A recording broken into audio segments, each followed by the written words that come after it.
فلسطین کا مسئلہ اس طرح سمجھ لیں کہ میں اپنے گھر میں ہوں اور ایک بدماش آتا ہے اور وہ میرے گھر پر قبضہ کر لیتا ہے اور قبضہ کر کے کہتا ہے کہ چلو جی میں آدھا گھر تمہیں دے دیتا ہوں، آدھا میں استعمال کروں گا۔ اصولوں تو بھائی گھر تو میرا ہی نا، میں رہ رہا ہوں، لیکن وہ بدماش ہے۔ اب بدماش ہے تو اس کو ہٹانے کے دو طریقے ہیں۔ ایک یہ ہے کہ میرے پاس اتنی طاقت ہو، میرا تھانہ کچہری میں واقفیت ہو، میں پیسے دے کر کہوں جی میرے گھر پر اس بدماش نے قبضہ کر لے، قبضہ چھڑاؤ، لیکن میں کمزور ہوں، میرے پاس نہ پیسے ہیں نہ میری کہیں تھانہ کچہری میں۔ وہ بدماش ایسا ہے کہ تھانہ کچہری بھی اس نے اپنے کنٹرول میں کیا ہوا ہے، ہر چیز اس کے کنٹرول میں ہے، میں بے شک اس کے منتیں کروں، چاہے اس کے ساتھ لڑوں، جو مرضی کروں، کوئی دنیاوی طاقت اب اس نے قبضہ کر لیا، وہ چھڑا اس وقت کے حالات سے چھڑا نہیں سکتی۔ تو مجھے کیا رویہ استعمال کرنا چاہیے؟ بات تو جگہ تو میری ہی ہے، میں رہ رہا تھا، بدماش آ گیا، اب یا کہ اس کے ساتھ لڑوں تو یا اس کو کہوں چلے یار جہاں پہ تو آ گیا تیری مہربانی، اس سے اب آگے نہ آئیں۔ لیکن مسلمان کیا کرتے رہے؟ جذباتی طور پر بدماش ہے، تگڑا ہے بندہ، مسلمان کمزور ہے، انہوں نے کہا اس کے گلے پڑ جاؤ۔ اس نے کیا کیا؟ مسلمانوں نے اگر اسے 2 تھپڑ لگائے، اس نے آگے سے 5 تھپڑ لگائے اور آگے آدھے گھر پر قبضہ کیا تھا، اس نے 10 فٹ اور جگہ پر قبضہ کر لیا، اس لڑائی کی وجہ سے جو مسلمان نے کمزور ہونے کی وجہ سے اس کے خلاف کی تھی۔ پھر بیٹھ گیا، مار کھائی، پہلے آدھے گھر پر قبضہ تھا 50% پر، اس نے 60% پر قبضہ کر لیا، ساتھ اس مسلمان نے 2 تھپڑ لگائے، اس نے 10 تھپڑ بھی لگائے، تھپڑ بھی زیادہ کھائے اور 10% اور جگہ پر قبضہ کروا لیا، اور پھر آرام سے بیٹھ گیا۔ پھر جوش آیا کہ یار میری جگہ ہے، گھر میرے نام ہے، رجسٹری میرے نام ہے، یار یہ بدماش جان نہیں چھوڑ رہا۔ پھر اس نے کہا چلو جی اب ایسے کریں، اپنے رشتہ داروں کو بھی ساتھ ملا لیں اور ہمسایوں کو بھی ملائیں، ان کو کہو یار دیکھو میرے ساتھ زیادتی ہے، میرے گھر پر قبضہ کر کے بیٹھا ہے، چھوڑ نہیں رہا۔ انہوں نے کہا اچھا چل تیرے ساتھ ہم بھی لڑتے ہیں۔ رشتہ دار بھی اکٹھے کر لیے، رشتہ دار مطلب عرب ممالک بھی اکٹھے کر لیے، ہمسائے بھی ساتھ اکٹھے کر لیے، اور بھی ہمارے جیسے پاکستان وغیرہ بھی ساتھ جذباتی طور پر ملا لیا، چلو یار یہ دیکھو قبضہ کیا، ہاں جی بالکل قبضہ کیا، غلط کیا ہے، اچھا چلو جی پڑھ جاؤ بدماش کو۔ انہوں نے ساروں نے مل کر مثال کے طور پر ان کے جناب 2 بندے مار دیے، سب نے، رشتہ داروں نے، اس کے ہمسایوں نے اور گھر والوں نے سارے مل کر جو بدماش تھا اس کے 2 بندے مار دیے۔ اس نے آگے سے 20 بندے مار دیے ان کے، اور 60% کی بجائے 70% پر قابض ہو گیا۔ بدماش نے کیا کیا؟ بندے انہوں نے 2 مارے، انہوں نے 20 مار دیے، پھر کیا کیا؟ آگے 60% پر تھا، اب 70% پر قابض ہو گیا اور کہتا کر لو جو کرنا۔ یہی رویہ 75 سال ہو گیا، 1948 سے قابض ہوا ہے اسرائیل وہاں پر، اور ہمارا رویہ یہی ہے کہ ہم جذباتی ہو کر اس کے گلے پڑتے ہیں، ہم اس کے 2 بندے مارتے ہیں، وہ ہمارے 200 مارتا ہے، ہم 200 مارتے ہیں، وہ 2000 مارتا ہے۔ اور ابھی لیٹسٹ کیا ہے؟ ابھی 500 یہودی انہوں نے پکڑا ہے حماس نے، ٹھیک ہے، اور ہمارا 5000 مسلمان وہ مار چکے ہیں فلسطین کے، جس میں سے 2000 بچے ہیں۔ بندہ کہے یار ہم حق پر ہیں، اب کیا کریں، اس کے کر کیا سکتے ہیں؟ بات آپ کو سمجھ آ گئی کہ بدماش آ گیا، آپ اس کے ساتھ لڑتے ہو، وہ آگے سے زیادہ بندے بھی زیادہ مارتا ہے اور جگہ پر بھی زیادہ قبضہ کرتا ہے، کرتا اس نے آپ کو 80% آپ کے گھر پر قبضہ بھی کر لیا ہے، اور بندہ بھی آپ کا کتنا کیا ہے؟ آپ کے گھر کے افراد مثال کے طور پر 10 تھے نا، چلے بڑی تعداد میں، آپ کے گھر کے افراد تھے 1,20,00,000، اس نے 60 لاکھ بندہ ہی گھر سے نکال دیا آپ کا۔ 75 سالوں میں 60 لاکھ بندہ گھر سے ہی نکال دیا کہ نکل جاؤ یہ تمہارا گھر ہی ہے، پیچھے 60 لاکھ رہ گئے ہیں، 60 میں اب 40-50 لاکھ بندہ رہ گیا۔ اور انہوں نے جب قبضہ کیا تھا اس وقت ان کے بندہ تھا 1 لاکھ، آج ان کا 93 لاکھ ہو چکا ہے وہاں پر۔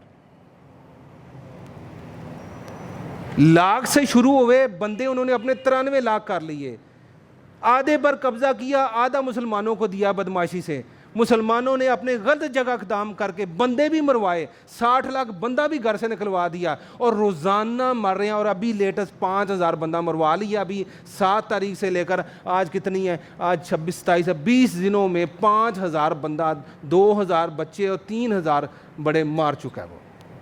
اس کے علاوہ جو گھروں کی تباہی کی ہے, جو ان کی معاش کی تباہی کی ہے, انہیں نہ بجلی بند ہے, خوراک ہر چیز بند ہے. کہاں پر 2 ارب مسلمان کھڑے ہیں, وہ بدماش کھڑا ہے, وہ کہتا کر لو جو کرنا ہے. یہ میں نے آپ کو سادی زبان میں اس مسئلہ سمجھایا. اب بدماش آ گیا, اب حل کیا کرنا ہے؟ حل یہ ہے, 2 حل ہے.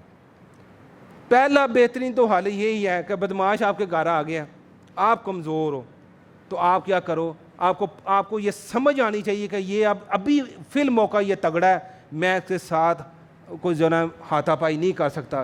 تو اس کو کہو چل چوئی صاحب تہاڈی مہربانی, اے جڑی جگہ لے جو اس تو اگے نہ آنا, تہاڈی مہربانی, لکھ لکھا کر لو, لکھ لکھا کر لو, چلو ادھی رجسٹری تانوں ہی دینا, لیکن تہاڈی مہربانی اس تو اگے نہ آؤ.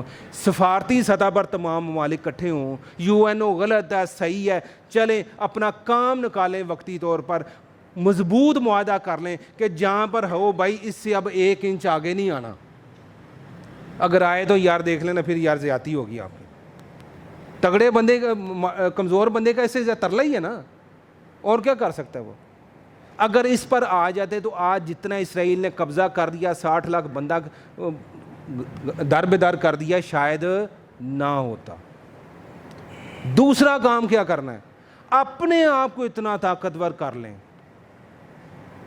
اس سے ٹائم لیا, سکون سے اس نے قبضہ کر لیا, پتہ ہے اس نے غلط کر لیا, قبضہ کر لیا, سکون سے بیٹھ جائیں. سارے مسلمان ممالک متحد ہو کر امت تو بن جائیں. ترکی کا منہ کدھر ہے, وہ اپنی پینگیں بڑھا رہا ہے, ایران اپنی پینگیں بڑھا رہا ہے, صرف بیان دیے جا رہے ہیں. سعودی عرب اپنا بیان دے رہا ہے, پاکستان اپنا بیان دے رہا ہے. کہاں پہ بیانوں کے علاوہ کچھ ہے؟ کچھ ہے؟ کچھ بھی نہیں.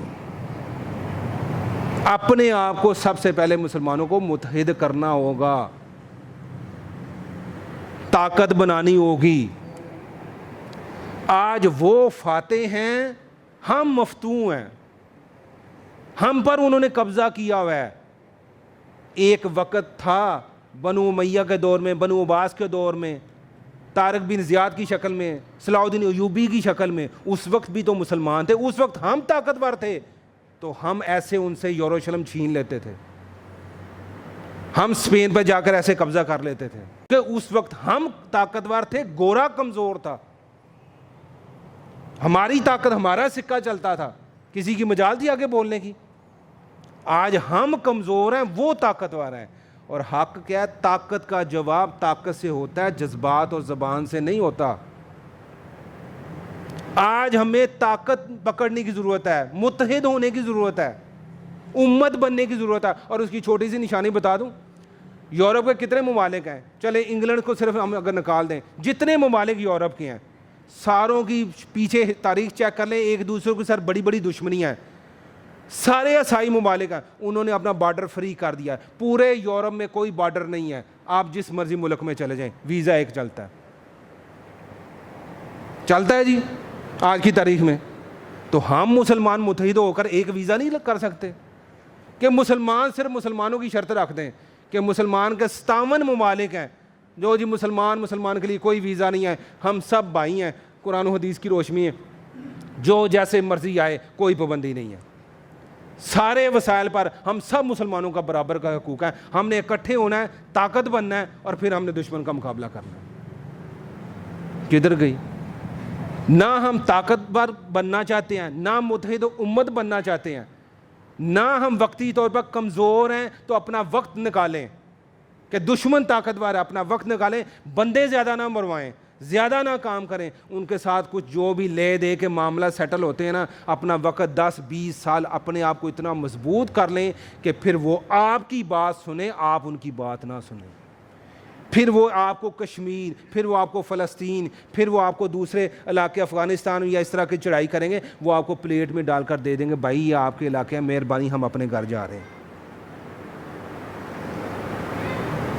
یہ بات آج ہم مسلمانوں کو سمجھنے کی ضرورت ہے. جذباتی باتوں سے کچھ نہیں ہوگا. اور ہم جذباتی طور پر کر کیا رہے ہیں؟ 3 کام کر رہے ہیں. ہم کہتے ہیں یا اللہ فلسطین کی مدد فرما، یا اللہ فلسطین کی مدد فرما. یہ میں بات کڑوی نہ ہو جائے، ذرا بات کو میں پھر آپ کو سمجھاؤں گا. یہ ہم اللہ کے عذاب کو دعوت دے رہے ہیں. کس طرح؟ کہتے ہیں دعا کے ساتھ دعا نہ ہو تو دعا قبول نہیں ہوتی. مثال کے طور پر میں کہتا ہوں یار میں نے نا سود کا کاروبار سود کا کاروبار نہیں کرنا. اچھا جی، یا اللہ سود کا کاروبار چھڑوا دے، یا اللہ سود کا کاروبار چھڑوا دے. اور نیت اندر سے یہ ہے کہ صبح 4 بندے بلائے ہوئے ہیں، ان کو سود پر قرضہ دینا ہے. وہ بھائی پتہ نہیں کب 9 بجے آئیں گے کہ 10 بجے آئیں گے. ادھر کہ یا اللہ سود سے جوان چھڑا دے. یہ میں اللہ سے مذاق کر رہا ہوں کہ دعا مانگ رہا ہوں؟ یا اللہ فلسطین کی مدد فرماؤ. فلسطین کے پہلے اپنی جو نالائکیاں ان کو تو مانو کہ یا اللہ ہم اپنی نالائکیوں کا اعتراف کرتے ہیں. آج سے ہم اپنے آپ کو مضبوط کریں گے. آج کے بعد یہ چیز کام کرنے والے ہیں. ہم اپنی استطاعت کے مطابق وہ کام کریں گے اور پھر دعا مانگے یا اللہ ہمیں ہمت طاقت فرما تاکہ ہم کفار کے آگے کھڑے ہو سکے. پھر دعا قبول ہوگی. 75 سال سے خانہ کعبہ میں، آپ کی تراویح میں، آپ کی قیام اللیل میں، آپ کی جو طاق راتوں میں دعائیں مانگی جا رہی ہیں، کیوں نہیں قبول ہو رہی؟ نہ کشمیر آزاد ہو رہا ہے، نہ فلسطین آزاد ہو رہا ہے. افغانستان بھی بڑی مار پڑ گئی ہے، شام میں بھی پڑ گئی ہے، عراق میں پڑ گئی ہے. کدھر گیا؟